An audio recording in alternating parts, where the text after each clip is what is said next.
మన ప్రభు అయిన రక్షకుడైనటువంటి యేసుక్రీస్తు వారి పేరిట మీ అందరికీ నా యొక్క శుభాభి నిండు వందనాలు తెలియజేస్తూ ఉంటున్నాను.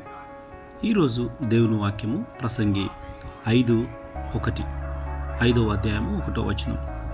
నీవు దేవుని మందిరమునకు పోవునప్పుడు నీ ప్రవర్తన జాగ్రత్తగా చూసుకును.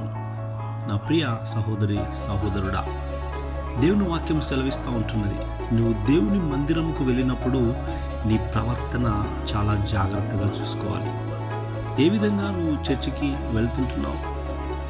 మరి దేవుని వాక్యము వినాలి, ఈరోజు దేవుడు నాతో ఏం మాట్లాడతాడు అని మనము ఆశ కలిగి వెళ్ళాలి. భయముతో, భక్తితో, మరి దేవా నా పరిస్థితులను బట్టి నాతో నీవు మాట్లాడు అని దేవుని వాక్యమును మనము ఆశ కలిగిన వారమై వెళ్ళాలి. అక్కడ చర్చికి వెళ్ళిన తర్వాత కూడా మనం ఎలా కూర్చుంటున్నాము, మనం ఎలా దేవుని వాక్యాన్ని వింటున్నాము అనేది గ్రహించుకోవాలి. చాలామంది అయితే మరి మొబైల్స్ మాట్లాడుతూ ఉంటారు, అక్కడికొచ్చిన సహోదరులతో మాట్లాడుతూ ఉంటారు. వాళ్ళు కూర్చునే పద్ధతులు కూడా సరిగా ఉండవు. దయచేసి మరి మన యొక్క ప్రవర్తన ఎలా ఉంది, మన చూపు, మన మాట, మన ప్రవర్తన ఎలా ఉన్నాయని మనము దేవుని మందిరంకు వెళ్ళినప్పుడు సరి చేసుకోవాలి.